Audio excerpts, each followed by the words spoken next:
Hello, good evening students. मैं दिव्या शर्मा आप सभी का स्वागत करती हूँ विजन इंस्टीट्यूट के डिजिटल प्लेटफॉर्म और आपके अपने YouTube channel GK by Ajay sir पर। तो कल अपनों ने ये क्लास जो ली थी उसमें क्या वॉइस प्रॉब्लम हो गई थी। आज वही क्लास अपने रिपीट पे ले रहे हैं, ठीक है। वही क्वेश्चन करेंगे और जो नेक्स्ट क्लास है अपनी बाकी जो अपने 21 सितंबर से लेकर 23 सितंबर का करंट अफेयर है उसको भी कवर कर लेंगे, क्योंकि डेली करंट अफेयर की क्लास आ नहीं रही थी अभी, तो उसको कवर करते हुए चलेंगे जो इंपॉर्टेंट क्वेश्चन बनते हैं। और अभी आरएस का जो एग्ज़ाम हुआ था उसमें भी आपने देखा कि करंट अफेयर के क्वेश्चन अच्छा वेटेज रहा था। तो आपको क्या करना है, अब डेली क्लास कंटिन्यू लेनी है, ठीक है। और रिवीजन भी साथ में करते जाना है और इसके नोट्स अच्छे से बना लो जिनको आप बार बार रिवाइज कर सको। स्टार्ट करते हैं आज की क्लास को। देखते हैं पहला क्वेश्चन क्या है। आज का जो पहला क्वेश्चन है वो है प्रतिवर्ष, क्या क्वेश्चन है पहला, प्रतिवर्ष ओजोन दिवस कब मनाया जाता है। तो प्रतिवर्ष जो ओजोन दिवस है वो कब मनाया जाता है, 16 सितंबर को मनाया जाता है। अच्छा, 16 सितंबर को क्यों मनाया जाता है, क्योंकि 16 सितंबर 1987 को क्या होता है, मॉन्ट्रियल प्रोटोकॉल होता है। कौन सा प्रोटोकॉल होता है, मॉन्ट्रियल प्रोटोकॉल। ये क्या प्रोटोकॉल कहाँ हुआ था, अगर आपसे पूछ ले, ये प्रोटोकॉल हुआ था कनाडा में। मॉन्ट्रियल स्थान है, मॉन्ट्रियल स्थान कहाँ है, कनाडा में ये प्रोटोकॉल होता है, ठीक है। और किसके लिए हुआ था ये ओजोन जो ओजोन परत है उसके संरक्षण के लिए हुआ था, ये भी आपको याद रखना। और कब हुआ था, 16 सितंबर 1987। उसीलिए विश्व जो ओजोन दिवस है कब मनाया जाता है, 16 सितंबर को मनाया जाता है। नेक्स्ट क्वेश्चन है कि हाल ही में प्रधानमंत्री नरेंद्र मोदी ने पारंपरिक शिल्पकारों और कारीगरों को आर्थिक सहायता प्रदान करने के लिए कौन सी योजना प्रारंभ की है। तो ये जो योजना है इसकी घोषणा कब की गई थी, इस योजना की जो घोषणा की गई थी वो की गई थी 15 अगस्त को, ठीक है। 15 अगस्त को घोषणा की गई थी और तभी बताया गया था कि इसकी शुरुआत कब से होगी। इसकी शुरुआत जो होगी वो होगी 17 सितंबर से, ठीक है। 17 सितंबर को क्या है, 17 सितंबर को विश्वकर्मा जयंती वाले दिन कब की जाएगी, विश्वकर्मा जयंती 17 सितंबर को, उसी दिन इस योजना की शुरुआत की जाएगी। और योजना का नाम क्या है, पीएम विश्वकर्मा योजना, जिसकी घोषणा 15 अगस्त को की जाती है और शुरुआत 17 दिसंबर को। और किस लिए इसकी किसके लिए की गई है, शिल्पकारों और कारीगरों को आर्थिक सहायता प्रदान करने के लिए।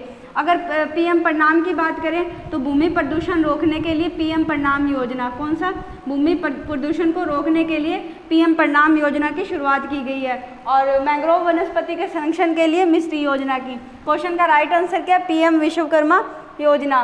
नेक्स्ट क्वेश्चन है, आदि शंकराचार्य की 108 फीट ऊंची प्रतिमा स्टैचू ऑफ वननेस का लोकार्पण कहाँ किया गया है। तो किनकी ये जो है प्रतिमा किनकी है, आदि शंकराचार्य की प्रतिमा है। क्या नाम है उसका, स्टैचू ऑफ वननेस। ये कहाँ पर है, ये पूछा गया। इसका लोकार्पण कहाँ किया गया, मध्य प्रदेश में इसका लोकार्पण किया गया। इसी के साथ एक दो और स्टैचू देख लेते हैं अपने। अगर उसकी बात करें तो स्टैचू ऑफ इक्वलिटी, ठीक है। स्टैचू ऑफ इक्वलिटी कहाँ, अगर आपसे पूछा जाए, स्टैचू ऑफ इक्वलिटी है हैदराबाद में, ठीक है। ये भी आपको इसके साथ साथ में याद रखना है, हैदराबाद में स्टैचू ऑफ इक्वलिटी है। और स्टैचू ऑफ वननेस कहाँ है, मध्य प्रदेश में है। अगर बात करें स्टैचू ऑफ नॉलेज की, स्टैचू ऑफ नॉलेज कहाँ है, स्टैचू ऑफ नॉलेज है लातूर में। कहाँ है, लातूर। लातूर कहाँ है, महाराष्ट्र में।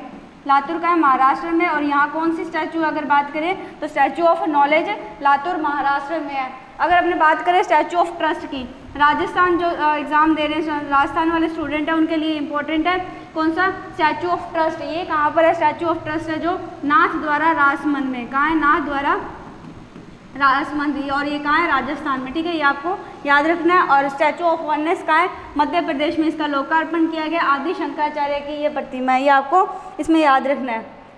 नेक्स्ट क्वेश्चन है, हाल ही में प्रधानमंत्री ने इंटरनेशनल कन्वेंशन और एक्सपो सेंटर, क्या नाम है, यशोभूमि का उद्घाटन कहाँ किया है। यशोभूमि का उद्घाटन कहाँ किया गया, नई दिल्ली में किया गया। यशोभूमि क्या, आपसे ये भी पूछ सकते हैं, क्या इंटरनेशनल कन्वेंशन एक्सपो सेंटर है और क्या नाम, यशोभूमि। और कहाँ इसका उद्घाटन किया गया, नई दिल्ली में इसका उद्घाटन किया गया है। नेक्स्ट क्वेश्चन है, हाल ही में यूनेस्को की विश्व धरोहर सूची में शामिल होने वाला 41वां भारतीय स्थल कौन सा है। अब टोटल कितने हो चुके हैं, इसमें 42 हो चुके हैं। टोटल कितने हो चुके हैं, 42 हो चुके हैं। 42वां कौन सा है, हॉयसल, ठीक है। हॉयसल मंदिर है, हॉयसल मंदिर समूह है ये। और ये कहाँ पर, हॉयसल मंदिर समूह है कर्नाटक में। 42वें नंबर का, ठीक है। अगर आपसे पूछ लिया जाए कि 41वें नंबर का क्वेश्चन में पूछा गया 41वें नंबर का कौन सा है, शांति निकेतन, ठीक है। शांति निकेतन है। शांति निकेतन कहाँ, इसकी स्थापना किसने की थी, रविंद्रनाथ टैगोर ने। इसकी स्थापना किसने की? रविंद्रनाथ टैगोर ने इसकी स्थापना की। और कहाँ की थी इसकी स्थापना? पश्चिम बंगाल में, ठीक है, पश्चिम बंगाल में स्थापना की गई है। और 41वें नंबर का एक भारतीय स्थल बन गया जो कि विश्व धरोहर सूची में शामिल किया गया है। अगर आपसे पूछ लिया जाए 40वें नंबर का धोलावीरा और 39वें नंबर का काकतीय रुद्रेश्वर मंदिर, 39वें नंबर का भारतीय स्थल है जो कि विश्व धरोहर सूची में शामिल किया गया है। क्वेश्चन का राइट आंसर क्या है? शांति निकेतन। नेक्स्ट है, हाल ही में नए संसद भवन में प्रस्तुत महिला आरक्षण विधेयक नारी शक्ति वंदन अधिनियम के तहत महिलाओं के लिए कितने % आरक्षण का प्रावधान किया गया है? अभी आरक्षण का प्रावधान महिलाओं के लिए कितने % का किया गया? 33% आरक्षण का विधेयक अभी पास हुआ है। और अगर बात करें नए संसद भवन का, नए संसद भवन में यह पहला संविधान संशोधन है, ठीक है, पहला संविधान संशोधन है, ये आपको याद रखना है। अगर बात करें ये कौन से नंबर का संविधान संशोधन बिल है, अगर बात करें नए संसद भवन का तो पहला संविधान संशोधन है। अगर बिल की बात करें तो कौन से नंबर का बिल है? ये 128वें नंबर का बिल था। और अगर बात करें ये एक्ट कौन से नंबर का बन गया? ये एक्ट बन गया 106 नंबर का ये एक्ट बन गया। ये दोनों पॉइंट भी साथ में याद रखने हैं। और नए संसद भवन का ये पहला संविधान संशोधन है। और कितने % आरक्षण दिया गया इसमें? 33% आरक्षण दिया गया है। नेक्स्ट क्वेश्चन है, हाल ही में प्रधानमंत्री नरेंद्र मोदी द्वारा पुराने संसद भवन का नाम क्या रखा गया है? तो पुराने संसद भवन का नाम बदलकर क्या रख दिया गया? संविधान सदन रख दिया गया है। और नए संसद भवन की शुरुआत कब से होती है? नए संसद भवन की जो शुरुआत होती है ये होती है 28 मई। कब होती है? 28 मई 2023 को नए संसद भवन की शुरुआत होती है। और पुराने संसद भवन का नाम बदलकर क्या कर दिया गया? संविधान सदन कर दिया गया। नेक्स्ट क्वेश्चन है, हाल ही में भारतीय सेना में शामिल की गई DRDO द्वारा विकसित स्वयं निष्क्रिय एंटी टैंक माइंस कौन सी है? भारतीय सेना द्वारा शामिल की गई है और विकसित किसने की है? DRDO ने इसे विकसित किया है। और स्वयं निष्क्रिय एंटी टैंक का बात की गई है तो कौन सी है? ये विभव। इसका राइट आंसर क्या होगा? स्वयं निष्क्रिय एंटी टैंक कौन सा है? विभव है। और अगर बात करें प्रबल की तो प्रबल क्या है? अगर बात करें तो लंबी दूरी, सबसे ज़्यादा लंबी दूरी वाली रिवॉल्वर है ये, ठीक है, हम लोगों ने पहले पढ़ चुके हैं इसके बारे में। सबसे लंबी दूरी तय करने वाली रिवॉल्वर है प्रबल। और अगर बात करें अपने ओरॉन की, ठीक है, ओरॉन क्या है? अगर ओरॉन की बात करें तो ओरॉन क्या है? इजराइल का ड्रोन है, ठीक है, इजराइल का क्या है? ड्रोन है। ये आपको याद रखना है क्या नाम है? ओरॉन। और प्रबल क्या है? लंबी दूरी तय करने वाली रिवॉल्वर है। और विभव स्वयं निष्क्रिय एंटी टैंक है। नेक्स्ट क्वेश्चन है, हाल ही में भारत और सिंगापुर की नौ सेनाओं के बीच कौन सा अभ्यास प्रारंभ किया गया है? अगर नौ सेना का पूछे तो सिम्बैक्स अभ्यास प्रारंभ किया गया है। किनके बीच में?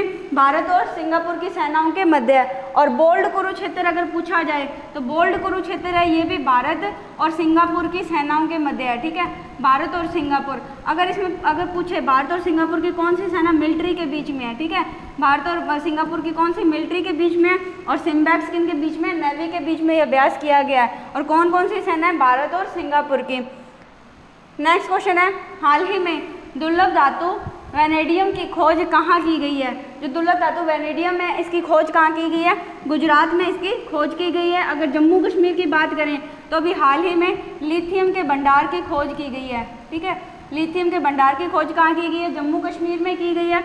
और लिथियम का उपयोग क्या है? अगर बात पूछे आपसे लिथियम का उपयोग कहाँ होता है? जो इलेक्ट्रॉनिक व्हीकल हैं उनकी बैटरी में इसका उपयोग किया जाता है लिथियम का, ठीक है, इनकी बैटरी में यूज़ किया जाता है। और लिथियम के भंडार कहाँ खोजे गए हैं? जम्मू कश्मीर में। और दुर्लभ धातु वैनेडियम की खोज कहाँ की गई है? गुजरात में इसकी खोज की गई है। नेक्स्ट क्वेश्चन है, हाल ही में ICC विश्व कप के लिए कौन सा एंथम सॉन्ग रिलीज हुआ है? तो ICC के लिए कौन सा एंथम सॉन्ग रिलीज हुआ है? पहले बात करें अपने ICC की, ठीक है, ICC का आयोजन, इस विश्व कप का आयोजन कौन कर रहा है? इस बार भारत आयोजन कर रहा है, ठीक है। और अगर बात करें इसका एम्बेसडर कौन है इस बार? ब्रांड एम्बेसडर कौन है? शाहरुख खान। कौन है? शाहरुख खान ब्रांड एम्बेसडर है, ये आपको याद रखना है। और इसमें क्वेश्चन में क्या पूछा गया है कि एंथम सॉन्ग रिलीज हुआ है, कौन सा एंथम सॉन्ग है? वो दिल जशन बोले, ठीक है, दिल जशन बोले सॉन्ग है। अगर इसमें बात करें कि इसके सिंगर कौन है, इसके सिंगर अपने से पूछ लिए जाएं तो इसके सिंगर कौन है? प्रीतम दा। आपको दोनों पॉइंट याद रखने हैं, एक तो सिंगर याद रखना है आपको, दूसरा इसमें एक्टिंग किसने की है, सिंगर और एक्टर दोनों याद रखोगे। सिंगर कौन है इसमें? प्रीतम दा सिंगर है। और अगर आपसे पूछे एक्टिंग किसने की है, एक्टिंग की है रणवीर सिंह ने। किन्होंने की है?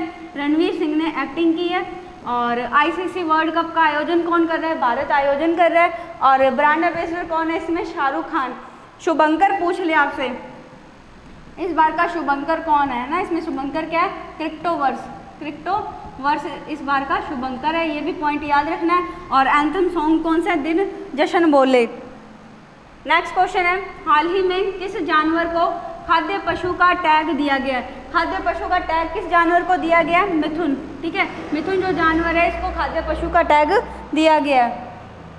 नेक्स्ट क्वेश्चन है, वर्ष 2023 का नॉर्मन वॉरलॉग फील्ड अवार्ड किसे प्रदान किया गया? नॉर्मन वॉरलॉग कौन थे?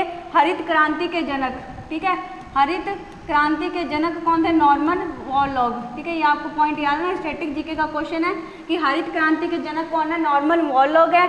और इस फील्ड में जो नॉर्मन वॉरलॉग फील्ड है, ये अवार्ड किसे प्रदान किया गया? स्वाति नायक को। स्वाति नायक को ये अवार्ड प्रदान किया गया। इसी में अगर अपने एक और अवार्ड की बात करें, रैमन मैग्सेसे पुरस्कार आपने सुना होगा। ठीक है, रैमन मैग्सेसे पुरस्कार, ये पॉइंट भी आपको साथ में याद रखना है। रैमन मैग्सेसे पुरस्कार ये इस बार किसे दिया गया? रवि कन्नड़। आपको ये दोनों नाम याद रखने हैं, तो रवि कन्नड़, इनको कौन सा पुरस्कार दिया गया? रैमन मैग्सेसे पुरस्कार दिया गया। और नॉर्मन वॉरलॉग फील्ड अवार्ड किसे दिया गया? स्वाति नायक को दिया गया। नेक्स्ट क्वेश्चन है, हाल ही में प्रमिला मलिक किस राज्य विधानसभा की पहली महिला अध्यक्ष चुनी गई हैं? तो प्रमिला मलिक कौन से, अगर पूछा जाए राज्य विधानसभा की पहली महिला अध्यक्ष चुनी गई हैं, तो ओडिशा की। ठीक है, ओडिशा की पहली महिला अध्यक्ष ये चुनी गई हैं। इसमें अगर आपसे एक दो और पूछ लें, सैन्य नर्स सेवा की अतिरिक्त महानिदेशक कौन चुनी गई हैं? अमिता रानी। ये अपने क्वेश्चन पढ़ चुके, 2-3 बार पढ़ चुके ना, अमिता रानी इंपॉर्टेंट है, ये भी, ये नाम भी आपको याद रखना है। और प्रमिला मलिक ये कौन है? ओडिशा जो राज्य है उसकी विधानसभा की पहली महिला अध्यक्ष चुनी गई हैं। नेक्स्ट क्वेश्चन है, 19वें हांगझो एशियाई खेलों के उद्घाटन समारोह में भारतीय ध्वजवाहक कौन है? अगर अपने बात करें कि जो एशियाई खेल हैं इस बार, ठीक है, 19वें नंबर के हैं। आपको क्रम भी याद रखना है, कौन सा क्रम है? 19वां क्रम है। इसका आयोजन कहाँ हो रहा है? हांगझो। इसका आयोजन कौन कर रहा है? हांगझो, चीन आयोजन कर रहा है। अगर बात करें पिछली बार 2018 में, ठीक है, 2018 में इसका आयोजन किसने किया था? Jakarta, Indonesia. ठीक है, जकार्ता, इंडोनेशिया ने इसका आयोजन पिछली बार 2018 में किया था। और इस बार कौन कर रहा है? चीन कर रहा है। क्या इसका आयोजन भारत ने भी किया है? इसका आयोजन भारत ने 2 बार किया है। कब कब किया है? 1951 और 1982, ये 2 बार भारत आयोजन कर चुका है इसका। ठीक है, 1981 और 1951 और 1982 में भारत आयोजन कर चुका है। इस बार कौन से क्रम के हैं? 19वें क्रम के हैं। और भारतीय ध्वजवाहक पूछा है, तो भारतीय ध्वजवाहक कौन है? हरमनप्रीत सिंह। ठीक है, हरमनप्रीत सिंह और लवलीना बोरगोहेन, ये दोनों इस बार भारतीय ध्वजवाहक हैं एशियाई खेल उद्घाटन के। अगर बात करें हरमनप्रीत सिंह किस खेल से संबंधित हैं, और लवलीना बोरगोहेन किस खेल से संबंधित हैं? बॉक्सिंग से। और हरमनप्रीत सिंह ये किस खेल से संबंधित हैं? ये संबंधित है हॉकी से। ठीक है, ये हॉकी से संबंधित है और लवलीना बॉक्सिंग से। तो क्वेश्चन का राइट आंसर क्या होगा? ए व बी दोनों। ठीक है, आपको याद रखना है। नेक्स्ट क्वेश्चन है, हाल ही में प्रारंभ हुए 19वें हांगझो एशियाई खेलों का शुभंकर क्या है? तो शुभंकर क्या है? एक रोबोट है। ठीक है, रोबोट कौन सा? चैन चैन, कौन कौन और ये लियान लिन। ठीक है, ये क्या है? तीनों रोबोट हैं। और इस बार का शुभंकर है ये एशियाई खेलों का। आंसर क्या होगा अपना? उपयुक्त सभी आंसर होगा अपना। नेक्स्ट क्वेश्चन है, 19वें एशियाई खेलों में भारत ने अपना पहला स्वर्ण पदक किस में जीता है? तो भारत ने अपना पहला स्वर्ण पदक किस में जीता है? निशानेबाजी में। ठीक है, निशानेबाजी में जीता है। और अगर पूछ ले कि कौन कौन थे ये निशानेबाजी में जिन्होंने अभी स्वर्ण पदक जीता है, तो उनका नाम है, अगर पहला नाम देखें तो दिव्यांश नाम है। ठीक है, पहला नाम क्या है? दिव्यांश है। दूसरा देखें तो ऐश्वर्या। ठीक है, दिव्यांश, ऐश्वर्या और रुद्रांश, ये तीनों ने निशानेबाजी में गोल्ड मेडल जीता है, ये आपको याद रखना। और ये 19वें जो एशियाई खेल है उसमें भारत ने अपना पहला स्वर्ण पदक जीता है। नेक्स्ट क्वेश्चन है, हाल ही में भाभा परमाणु अनुसंधान केंद्र के निदेशक पद पर किसे चुना गया है? तो भाभा परमाणु जो अनुसंधान केंद्र है इसमें निदेशक पद पर किन्हें चुना गया? इसमें चुना गया विवेक भसीन को। किन्हें चुना गया? विवेक भसीन को इसमें निदेशक पद पर चुना गया है। नेक्स्ट क्वेश्चन है 19वें एशियाई खेलों में भारत ने किस खेल में 41 वर्षों के बाद स्वर्ण पदक जीता है। देखो जो एशियाई खेल हो रहे हैं 19वें क्रम के, ये आपके लिए इंपॉर्टेंट है। आने वाले एग्जाम में आपसे इनमें से क्वेश्चन जरूर पूछा जाएगा। जितने भी क्वेश्चन अपने एशियाई खेल के पढ़ रहे हैं इनको अलग से भी आप लिख सकते हो, इनकी डिटेल अलग से आपको बना के रखनी है, ठीक है। तो भारत ने 41 वर्षों बाद किस खेल में स्वर्ण पदक जीता है ये पूछा गया। 41 वर्ष अगर पूछे तो इसमें पहले 1982 में जब भारत ने आयोजन किया था एशियाई खेलों का ना दूसरी बार, तो 1982 में स्वर्ण पदक जीता था। कौन से गेम में? घुड़सवारी में, ठीक है। घुड़सवारी में भारत ने क्या जीता था? स्वर्ण पदक। अब 41 वर्षों बाद भारत ने घुड़सवारी में स्वर्ण पदक जीता है। नेक्स्ट क्वेश्चन है आज का अपना जो लास्ट क्वेश्चन है, 53वां Dada Saheb Phalke life time achievement पुरस्कार 2021 किसे प्रदान किया गया है? दादा साहब फाल्के पुरस्कार किसे प्रदान किया गया? वहीदा रहमान को। किन्हें किया गया? वहीदा रहमान को ये पुरस्कार प्रदान किया गया। अगर अपने 52वें नंबर का देखें, 52वें नंबर का पुरस्कार किन्हें दिया गया? ये आशा पारेख को। किन्हें दिया गया? आशा पारेख को दिया गया। अगर आपसे पहले नंबर का पूछ ले, ठीक है, जरूरी नहीं आपसे लेटेस्ट पूछे, ये आपसे पहले नंबर का भी पूछ सकता है, तो पहले नंबर का ये पुरस्कार किसे दिया गया? देविका रानी को, ठीक है। ये आपको पॉइंट याद रखने हैं। ये थे अपने आज के क्वेश्चन, ठीक है, सारे आपको याद रखने हैं। ये कब से कब तक के थे? ये अपने लगभग 16 सितंबर से 20 सितंबर तक के अपने 20 इंपॉर्टेंट क्वेश्चन जो बनते थे वो अपने पढ़े हैं, ठीक है। और इस क्लास को अपने अभी यहीं समाप्त करते हैं। इस क्लास के PDF के लिए आप GK बाय अजय सर और विजन इंस्टीट्यूट टेलीग्राम चैनल को ज्वाइन कर सकते हैं। और अगर आपको क्लास अच्छी लगी हो तो क्लास को लाइक और शेयर करें। अगर चैनल पर पहली बार आए हैं तो चैनल को सब्सक्राइब करें। धन्यवाद।